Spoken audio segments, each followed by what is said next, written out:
right. Still in the morning and standing between lunch. So, yet I have the distinct pleasure of having with us here Professor Reid Ewing. And he's going to be our first keynote speaker of the day. Myself, Sarveshwar, I'm the assistant professor here at the University of Miami and director of the Urban Sustainability and Resilience Program. And I'm here to introduce Professor Reid Ewing. Professor Reid Ewing is a distinguished professor of city and metropolitan planning at the University of Utah and chair of Resilient Places at the College of Architecture and Planning. Dr. Ewing is a longtime associate editor for the Journal of the American Planning Association. And he is also the associate editor for Cities, two of the premier journals in the field of planning, sustainability, and smart cities. Earlier in his career, he was director of the Voorhees Transportation Center at Rutgers University, and also an associate professor at the National Center for Smart Growth. I think that will be a key discussion that he will bring. And also he was an analyst at the Congressional Budget Office. With his distinguished career across several decades, he holds a master's degree in engineering and city planning. So really fusing multiple disciplines and interdisciplinary thinking. He has a PhD in urban planning and transport system from MIT, and also engineering and city planning masters from Harvard University. Dr. Ewing's work, over 15 scholarly books that has been featured by American Planning Association as one of the top 100 essential books in the field of planning. He has authored over 300 peer-reviewed articles that nears 50,000 citations, which is an exemplary record, making him the third most highly cited urban planning faculty in North America. With that, I will introduce and invite Professor Reid Ewing into the dais, and also pleased to announce our partnership with the journal that he is an associate editor, the Journal of Cities. We are hosting a special issue that is a continuation of our approach to link industry and link critical thinking. Last year, we did a special issue in the Journal of Urban Technology. This year, we're hosting a special issue in the Journal of Cities that will culminate this thinking into scholarly articles. So please put your hands together and welcome Professor Ewing.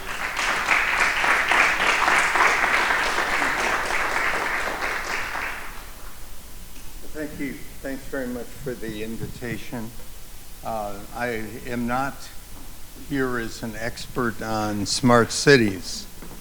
I have been studying smart growth for 30 years before the term was even invented.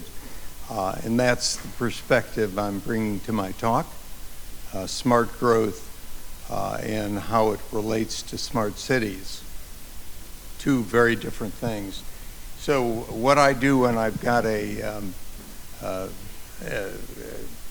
assignment like the one I have to relate smart growth to smart cities, I use ChatGPT, and I'm unabashed about that. I'm not embarrassed to say I use ChatGPT to write the first 3 slides in my presentation. The terms smart growth and smart cities are often used interchangeably, but they come from very different traditions and focus on different problems in urban development. So they're related, but they're not the same. I asked ChatGPT to indicate the main differences between the two. And smart growth deals with urban form and land use, smart cities with technology and data systems. The main goal in smart growth is to reduce urban sprawl and improve livability. Smart cities, the main goal is to improve efficiency and service delivery. time frame, 1990s to the present for smart growth. The term was invented in the 1990s. Smart cities, 2000 to the present. Most of the writing post-dates 2000. Core tools, planning, zoning, and design for smart growth, sensors, software, and analytics for smart cities. And the transportation lens for smart growth is mode shifts away from the automobile to walking, biking, and transit. The transportation lens for smart cities is system optimization, signals and routing optimization. So they are very different if looked at this way. I would take exception to one thing, and that is the time frame of smart growth. Smart growth goes back hundreds of years. The places we visit on vacation in the summertime, like Barcelona and Budapest and Prague and Paris, are examples of smart growth.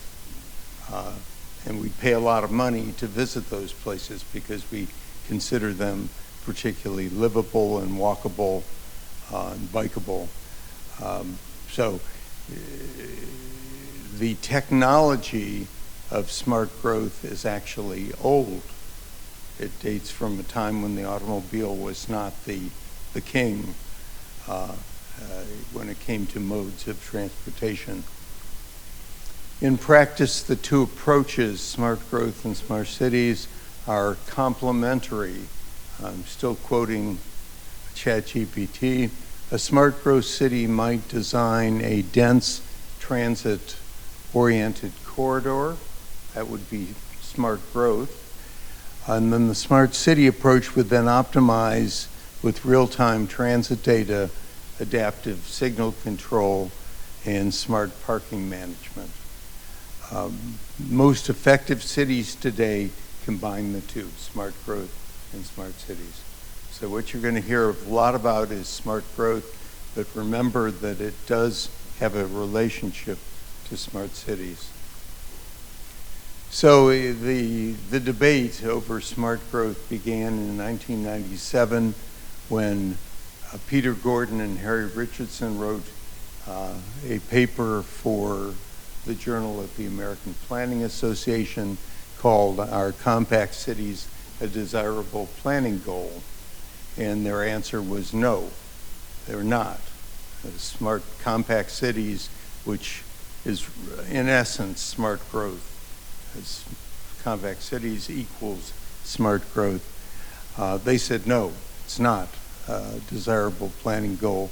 And I was asked to write the counterpoint to their piece, which I titled, "Is Los Angeles style sprawl desirable?" And my answer was no, emphatic no. So the debate began in 1997, and we disagreed about everything.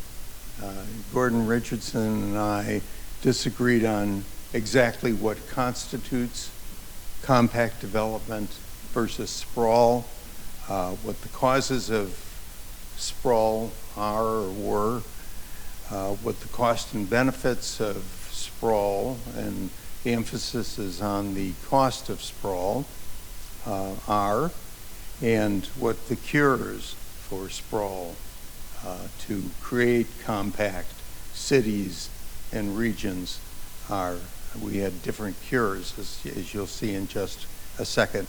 Now, I'm not going to be able in a half an hour, and I'm not going to stand in the way of you and lunch.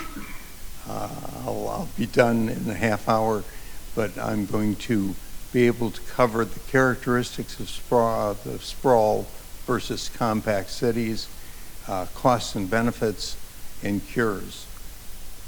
To study something, you have to be able to measure it. That's a premise of research. You have to be able to measure whatever it is you're studying. And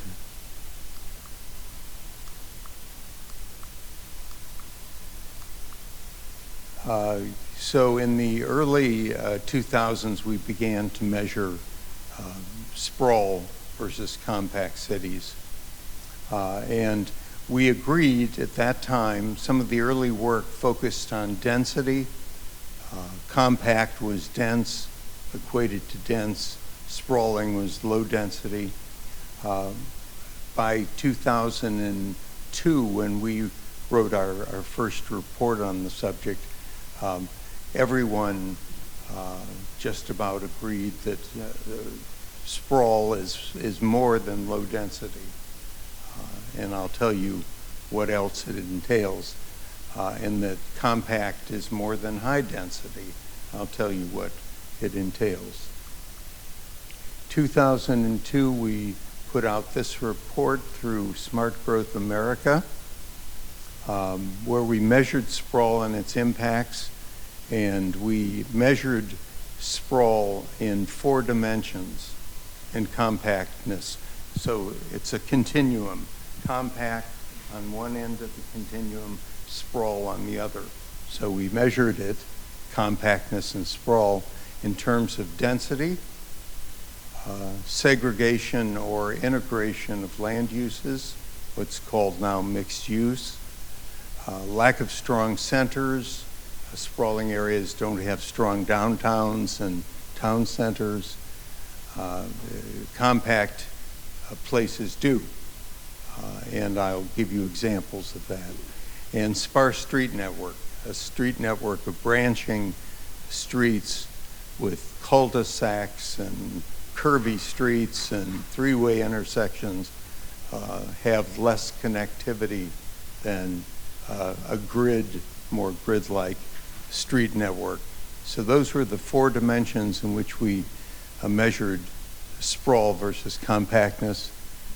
I'm going to use Portland as an example of compact development, and I'm going to use Raleigh-Durham as an example of sprawling development.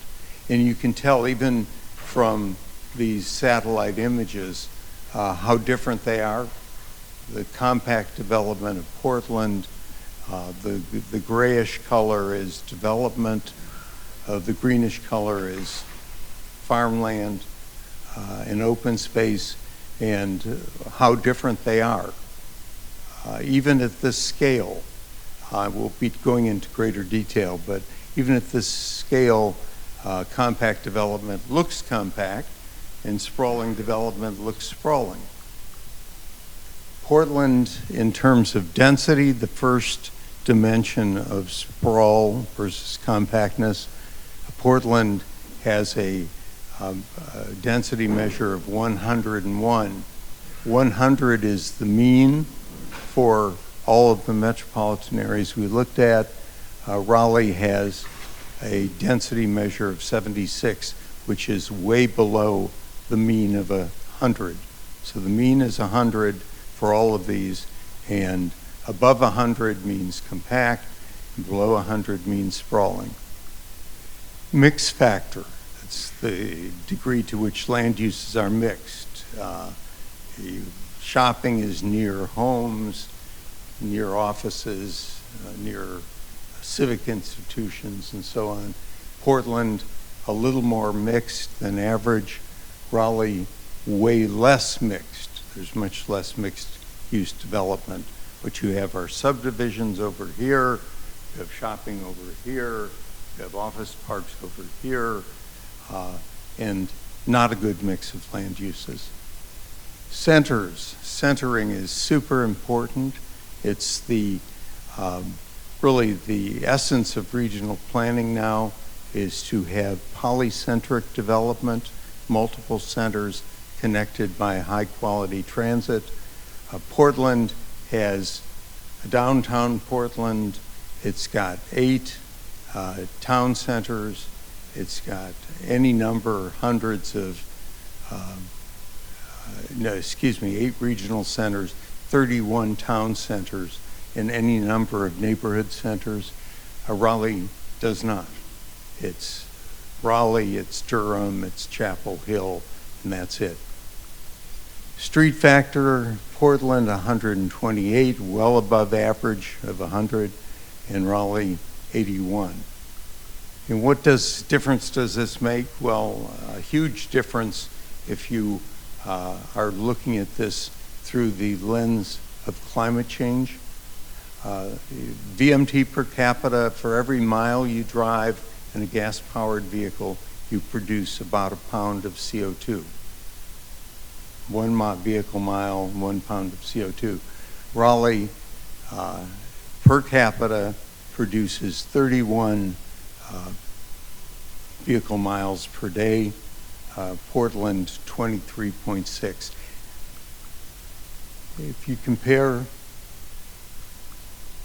If you compare compact places, New York, Providence, San Francisco, etc., to sprawling places, Knoxville, Greenville, Atlanta, there's about a 35% difference in VMT per capita, meaning in CO2 emissions per capita, with New York, Providence, San Francisco having 35% less VMT per capita than sprawling places like Raleigh-Durham.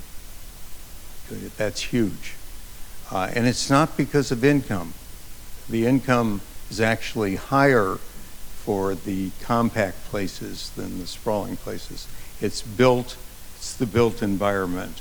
In the built environment, that term was used in a couple of the talks we heard in the morning. And it's the built environment of New York that causes such low VMT per capita. In 2003, we put out the first public paper. It reached an estimated 41 million Americans, Wall Street Journal, Washington Post, relating sprawl to obesity and to hypertension and to chronic diseases like type 2 diabetes. Suburbia USA, Fat of the Land, was the title of the headline in the Washington Post when we put out our report, saying that people living in sprawling places tend to weigh more, about 6 pounds more than people living in compact places. People living in sprawling places, 6 pounds more than people living in compact places, after you control for education, race, income, and so on, all the other confounding variables. Between 2003 and 2014, sprawl, our measures of sprawl versus compactness were used to study all of the things you see there. Traffic fatality rates are higher in sprawling areas than compact areas. Air quality is worse. Ozone levels are worse in sprawling areas than compact areas. Residential energy use is higher in sprawling areas. Emergency response times are longer in sprawling areas than in compact areas, and so on.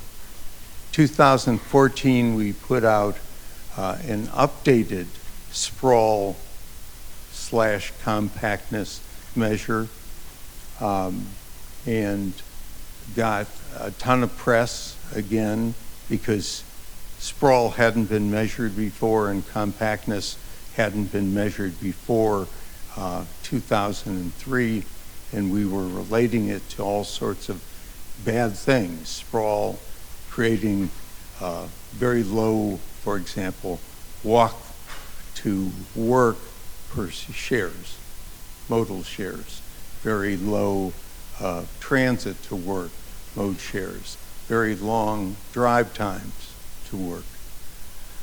So we put it out, and then we started using it. Now, there are 4 elements, you remember, to compactness sprawl. One is density, and the second is mixed land use, and the third is centering, having strong downtowns and town centers, village centers, neighborhood centers. And the last is street connectivity. So that's how we measured it again. And put those together into one overall index of compactness.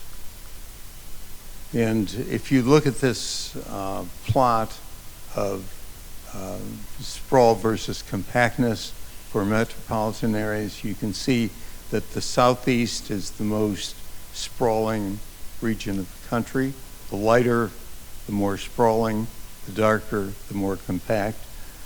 California has some compact urban areas, the Northeast compact mostly, but it's a mix. It's a mix. It's not strictly regional. So the most sprawling area in our 2014 report was Hickory, North Carolina. And again, look at the image on the left. With all of that vacant land between development, New York was the most compact. And look at how gray it is, because that's all dense development.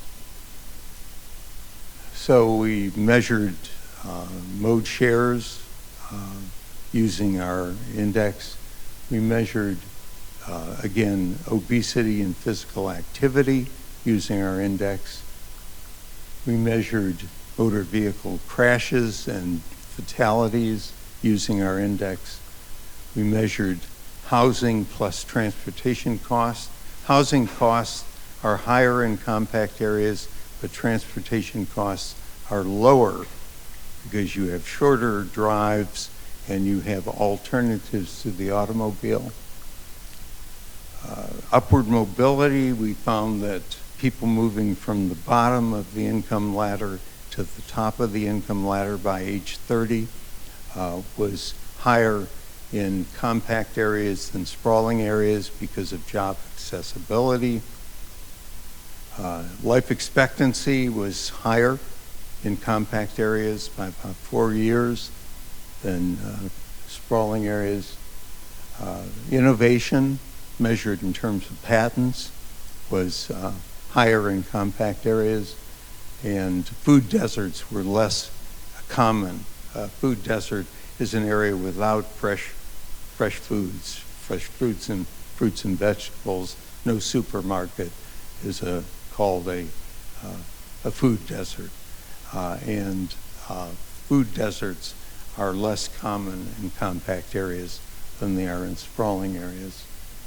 And we have a 2020 update. I won't go into detail, but we have updated, and it will be the paper will be in the next issue of JAPA, which is the Journal of the American Planning Association. So next issue, update to 2020 of our sprawl measures. And you see San Francisco is now the most compact. It overtook New York.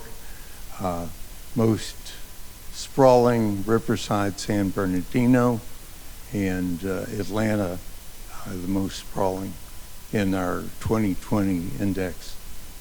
Benefits of sprawl, well, housing's cheaper in sprawling areas. There's some evidence, one study that says racial segregation is less common in sprawling areas. But the vast majority of measures, such as upward mobility, traffic safety, etc., are better in compact areas. The old technology, the technology before the automobile, than in sprawling areas, which are totally auto-dependent. Cures for sprawl. Let's see how I'm doing time-wise. I think 5 more minutes. Okay. So cures. Gordon Richardson said what we should start doing, this was 1997, charging congestion tolls for people, put transponders on vehicles, start charging them when roads are congested. But that's the answer to the problem of sprawl and its high cost of sprawl. I said it was proactive land use planning. That was the answer to the dilemma of sprawl.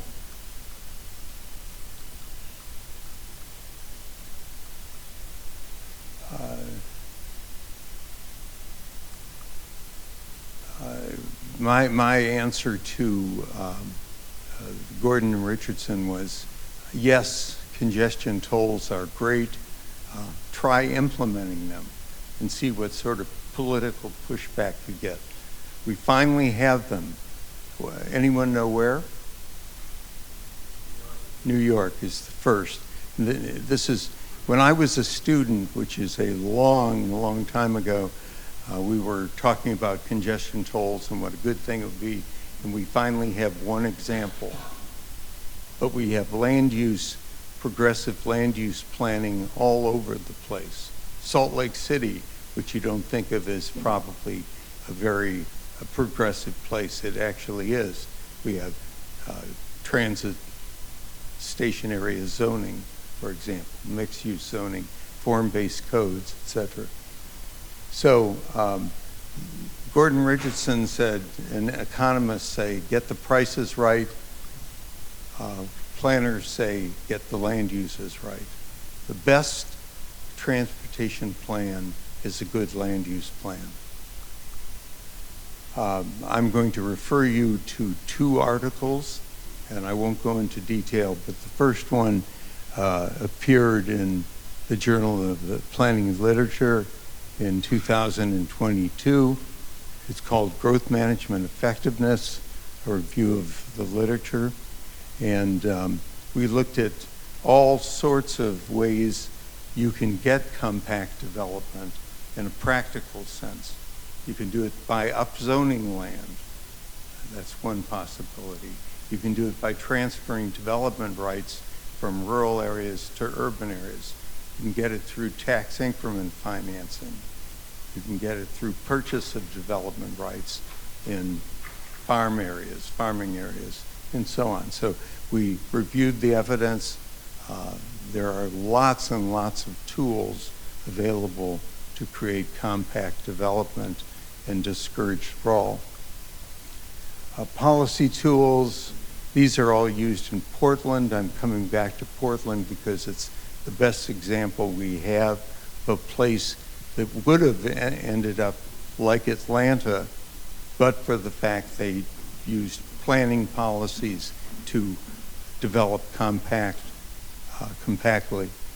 So polycentric development, urban growth boundaries, density targets, transportation investments, open space acquisition, and transit-oriented development are the tools that have been used in Portland. Polycentric development, you can see those circles. Those circles represent centers. Hillsborough is a regional center. Gresham is regional center. Urban growth boundary, you can see the housing right up to the edge of the farming area. The urban growth boundary has expanded, but not dramatically, since 1979. Density targets have been established, and so you get, even where you have detached housing, you get small lot housing. Transportation investments, very heavy investment in light rail, as opposed to freeways. Two freeways, Mount Hood Freeway and the Western Bypass, were abandoned, and light rail was built instead from Gresham to Hillsborough. Open space acquisition outside of the urban growth boundary, and transit-oriented development. That's Orenco Station, the best suburban TOD in the country. You can see that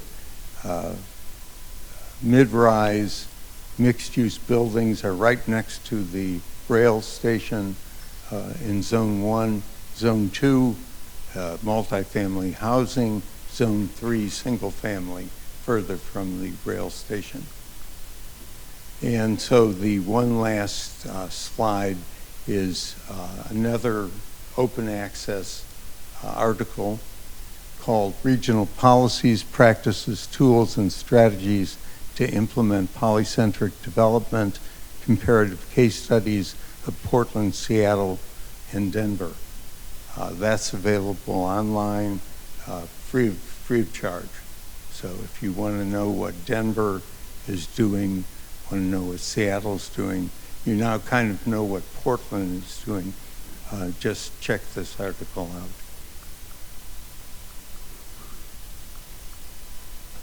That's it.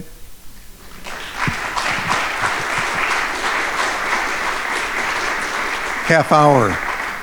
I want some credit for staying within my half hour. Thank you. Questions? No questions. Okay. Thank you. Oh, one question. Two questions.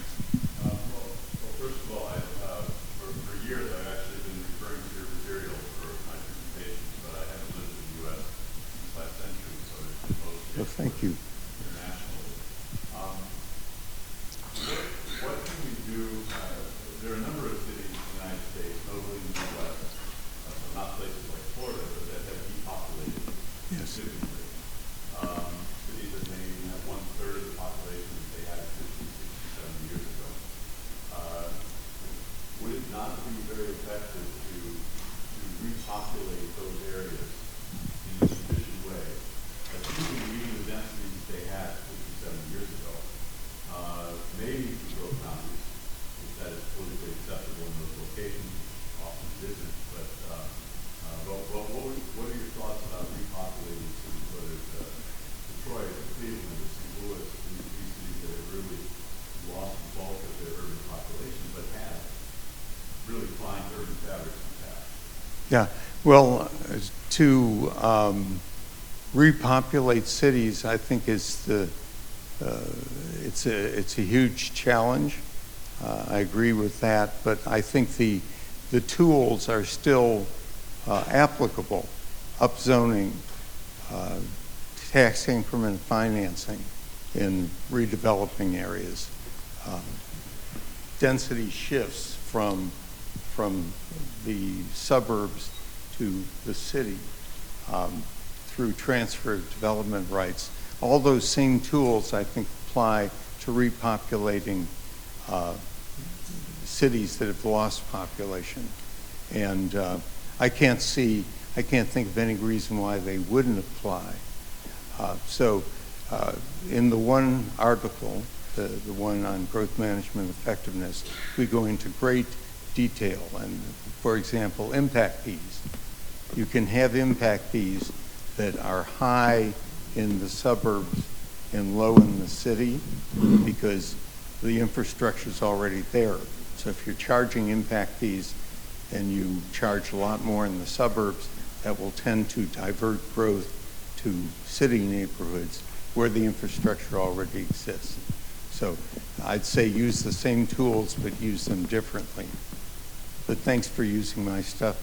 I have one other question for you.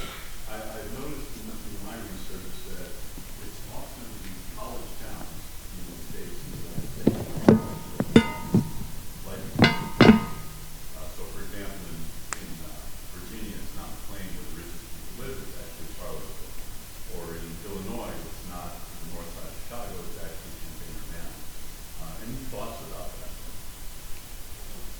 Well, it's true that college towns tend to have particularly nice urban fabric. Madison, Wisconsin, Ann Arbor. I was just in Ann Arbor. College towns, Ithaca, New York, where Cornell is located, tend to have good urban fabric. So they already have, and they're considered very livable. Remember, the ultimate goal of smart growth is livability and sustainability, and the college towns tend to have more sustainable. Davis, California, the highest rate of bicycling in the country, college town, and so on. But the even Salt Lake City, we have the University of Utah. So we have to recreate in other places the same urban fabric we have in college towns. And, you know, Atlanta's huge, but there's Atlantic Station, which you may be familiar with. City within a city, and it's got all of these things. It's got density. The 5 Ds that we talk about a lot in planning are density, diversity, design, destination accessibility, and distance to transit. And Atlantic Station in Atlanta is a city within a city that has all of the Ds working for it. Near transit, dense, diverse mix of uses, et cetera. So I think that the same principles apply in the big cities that apply in these college towns, just reproducing at scale the same qualities that we like so much in the college towns. Good questions, excellent. There was one more. Hello, thank you for the useful slides. I'm going to say that from your wisdom experience, I see one slide that says the cure of this problem will be on a better partnership between private sector and public sector. Today's session, we've seen a new generations with a brilliant ideas and a brilliant initiative around technology. What will be your advice to this new generation and the private sector companies get engaged in a more impact and important in the public cities and environment, and the development of the urban planning really came from an advice priority on the technology from the new generations? Yeah, well, my talk wasn't about technology, was about technology, but the old technology, the technology of city building before the automobile. The best master plan communities in the country, Baldwin Park in Orlando, for example. I don't know how many of you have seen Baldwin Park? No one. It's between Winter Park and Orlando, and it's magnificent. It's a beautiful new town. It was a collaboration of the development community and the city. City owned the land, city sold the land, but was heavily involved in the creation of the design of Baldwin Park. That's not what you're talking about. You're talking about private contractors who are in innovative technologies. This is not, but it is an example of partnership between the public and private sectors. And that's so important that we're finishing up a study of some of the best master plan communities in the country, Baldwin Park being one, Miller and Austin being another, Otay Ranch in San Diego being a third, and so on. And they're all collaborations of private sector and public sector.